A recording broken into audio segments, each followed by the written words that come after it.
Hello बच्चों, मैं आप सबके लिए एक कहानी लेकर आई हूँ जिसका नाम है फटागरा।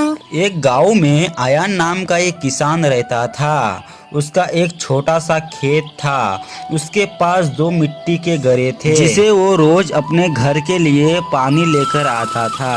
लेकिन उन्हों से एक गरा फूटा हुआ था नदी से पानी लाने पर, जिसके वजह से एक गरा भरा हुआ रहता था और दूसरा गरा आधा ही भरा हुआ रहता था। फूटा हुआ घड़ा बहुत ही शर्मिंदा रहता था कि वो आधा ही पानी भर पहुंचा पाता था। सही घरे को उस बात का पूरा घमंड था, वो पूरा पानी भरा रहता था। इसीलिए वो फूटा घड़ा को कहता है कि तू आधा ही पानी लेते आता है, मालिक को मेहनत बेकार कर देता है। ये सुनकर फूटे घरे को बहुत दुखी होता है। फूटे घरे बहुत ही दुखी होता है। इस तरह दोनों की बात सुनकर आयान फूटे घरे से कहता है, तुम सिर्फ अपने ही बुराई देख रहे हो, पर मैं तुम्हारे अंदर अच्छाई भी देख रहा हूँ कि वो देख कर रहा, इसी मुझे कभी भी तुम्हें कोई बुराई नहीं दिखाई देता है।